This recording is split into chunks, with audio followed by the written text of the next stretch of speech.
I don't really watch movies, or TV for that matter. Out of all the things I spend, or occasionally waste my time doing, watching film and the like is very, very low on that list so far as priorities go. Given I currently run 2 YouTube channels actively and do a lot of reading for the main channel in particular, plus have some other auxiliary projects I'm usually working on, the amount of time I have to spend on things like gaming or watching movies is very limited. And since I prefer to game over watching stuff, unfortunately these kinds of things get the short end of the stick. As such, the vast majority of film I do watch these days is watched in theaters with a buddy of mine. This year we watched several things this way, and I decided I wanted to talk about them in some capacity on this channel, a la my album reviews. Speaking of reviews, I have a Letterboxd account that you can find linked below where I do review just about everything that I do watch, whenever I watch anything. I actually considered exporting those reviews, like I said, similar to my album reviews, to this channel for the pleasure of whoever cared. But then we came to the middle of December. I became swamped with a bunch of other year-end wrap-up stuff, plus a ton of overtime around the new year due to some maintenance disasters at my workplace, and so became heavily behind on all of my projects this month.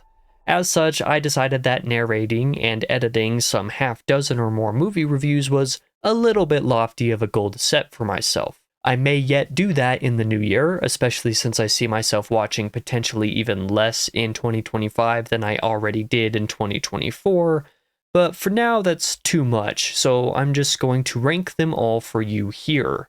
Anyway, before I start the ranking, I want to give a heads up to the structure of the video, as it's going to be a bit odd. First off, I'm going to talk about a couple of auxiliary films in part 1. These movies I obviously watched, but for somewhat obvious reasons, didn't really want to include in the list proper or the ranking. I understand why this might be a weird decision, but hey, it's my list, so I'll do it how I want. Following these unranked films, Part 2 will talk about 2 specific movies, one of them a rewatch and thus an honorable mention, the other a sequel, which will start the list proper at number 6. From there, the remaining few parts of the list will cover items number 5 through 1, just as you might expect. I think I've said enough for preamble, so let's jump into part 1. Considering its status as quasi-political documentary amongst a list otherwise composed of more legitimate films, it should make sense why I'm choosing not to rank Am I Racist? I watched this one out of morbid curiosity, and I actually found it to be quite funny at several points, both ironically and unironically. There were some parts that were messy and only funny in spite of itself, and other times that I found genuinely gut-bustingly hilarious. As long as you don't take it too seriously, it's a simple, fun time with a layer of questions underneath that are actually worth exploring to one degree or another. Definitely not high art, but I thought it was worth the ticket. I'm also just realizing that I forgot to log this and review it on Letterboxd somehow. Oh well, all of the remaining films on the list I did log and review over there, so it's not too big a deal.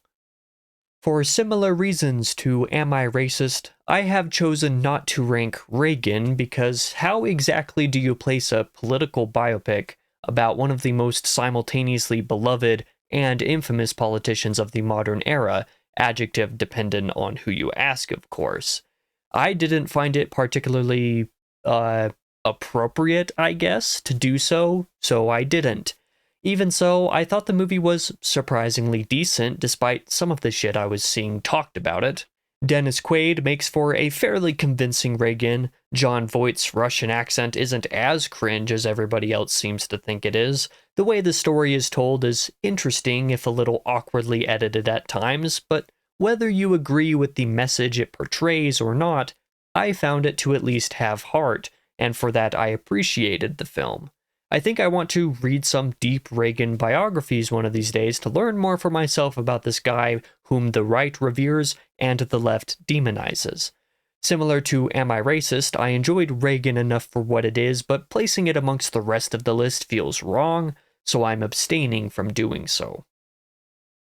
Since I did not watch Dune Part 1 this year for the first time, I will refrain from ranking it above its counterpart like it so rightly deserves to be. More on that in a bit.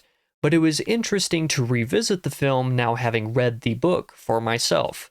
I actually watched this twice back in 2021, shortly after it came out, prior to reading the source material, so I have a soft spot for it because I don't know if I would have been able to finish Dune at the time without the context of watching the movie twice. Anyway, this rewatch proved the same potential as I remembered from a few years back, and I really think it's a great movie. But instead of being a 4.5 star film that could have gone up to 5 stars with a brilliant execution of Part 2, I wound up bringing it down to 4 stars after seeing the sequel. Dune Part 2 is by far my least favorite movie of 2024, which is going to anger several people I know. I'm sorry, but it's how I feel. The way Chani is handled in the sequel is so bad in the last act that I cannot now abide what Denis's vision of this world is. I can understand some of the tonal changes and whatnot in the interest of making what is to come in Messiah more fitting for audiences who don't know the books, but the writing of Chani's character specifically bothers me to no end. If you want to know why, I explain in detail in the Letterboxd review. I'm not going to spend 10 minutes doing so just in this video. Denny has a chance of changing my mind with Part 3, but right now I simply cannot condone Dune Part 2, even though I really enjoyed the first 2/3 or maybe even 3/4 of it. But he got Chani all wrong, and it causes the reason the concept is good to fall apart. Ranking Dune Part 2 where I did is bad enough, but putting Joker Folie à Deux above it is likely to feel like I'm spitting in the face of anybody watching this video. Weirdly enough, I did not despise Joker 2. It's not great, and there's a lot of problems, but there's also some interesting ideas here too. The musical component, for example, is surprisingly compelling, and the push and pull of Arthur Fleck and Harley Quinn is good for most of the film. The biggest problem, in my opinion, is actually when the back half of the movie becomes mostly courtroom drama. Something about how this is executed is a lot more dull than it by all means should be, where the material in the asylum for the first half is all actually really great. Unfortunately, the thematic portrait is also far less interesting than in the first Joker, and all in all, I understand why some people hate this movie, but I don't, even if I definitely didn't love it either. The majority of my cinematographic enjoyment for the year actually came from things that the vast majority of folk would not consider quote-unquote cinema. But you know what? That's okay. Dumb fun is totally justified in its existence, and sometimes that's all you need. In fact, if I'm going to the theater for one reason or another, I think I almost prefer to watch simply entertaining movies, because that's all I need most of the time. Either way, let's jump into ranking the 3 supposedly dumb fun films I watched in 2024. The first of said 3 films is Twisters, which I watched the same day as I watched Reagan. Honestly, it totally worked out because this was the simple entertainment I wanted after Reagan was a bit more of a drama. Twisters has a ton of great qualities to it, the effects are great, the acting is almost all really great, the romance is shockingly believable for an action movie of this caliber, and the story and set pieces are actually both compelling and heartfelt. It's not a perfect movie, and one of the characters bothers me quite a bit, but aside from that one character blemishing the film in my eyes, the rest of Twisters is pretty good, and it made for a very fun theater experience. It definitely had heart. I may not really care about superhero stuff these days, nor in general beyond a handful of exceptions, but Deadpool and Wolverine was fabulous and hilarious. The conceit is pretty dumb, but who the hell is watching a Deadpool movie for watertight plotting? I have nearly no criticisms from a movie-going experience because all I needed was for this to be funny, and as it turns out, Deadpool humor is 90% my humor. But KC, at least a couple handfuls of jokes don't land. Okay, and? There's dozens of jokes in here. If only a few miss, who am I to complain? I have an obnoxious laugh, and the fact I was self-conscious about just how much I was laughing while watching this, I am taking as a back-asswards good sign that I was really enjoying myself. Disregard that I have yet to watch the first two Deadpool movies, which I am increasingly ashamed of each time I think about this collaboration. And so we come to what I think might have been my technical favorite movie of 2024.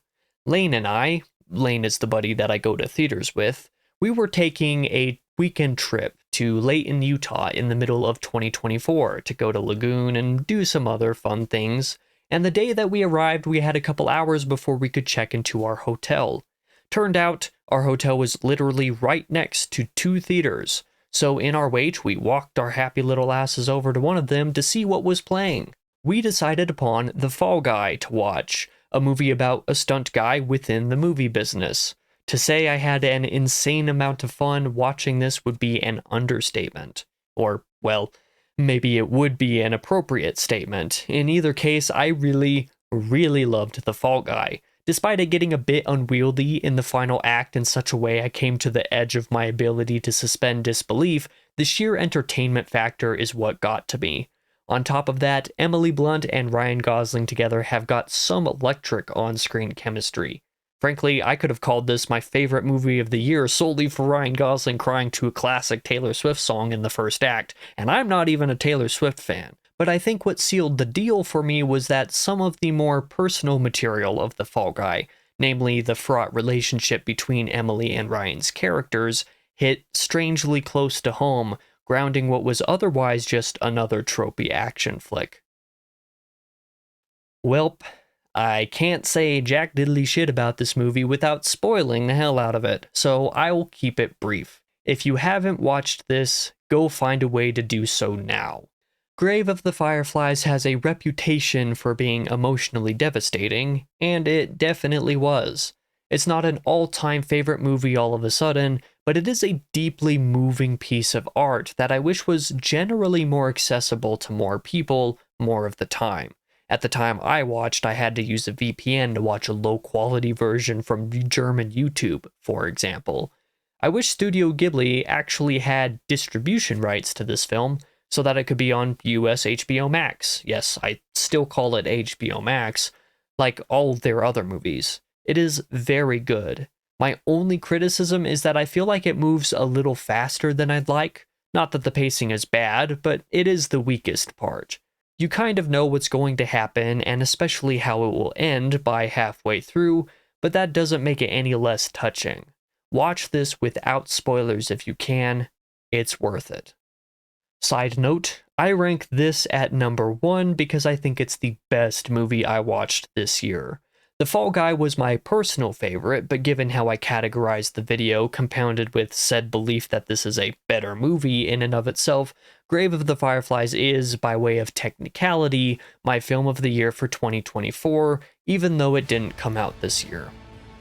Ooh boy, I think the only possible way I could have had a hotter take for a video was if I ranked Grave of the Fireflies at the bottom, or something crazy like that. But I hope you enjoyed this roller coaster of a ranking nonetheless. If you enjoyed the video and want to see more of this style, leave a like to let me know that you might want my full reviews for nearly everything I talked about today to be made into their own separate videos. In the meantime, check back in next Wednesday for my Album of the Year video, and or the Wednesday after that for a video very similar to this one, except ranking all of the games I played over 2024 rather than films I watched. That will be all for today. Thank you for watching if you did. I hope to see you guys next week.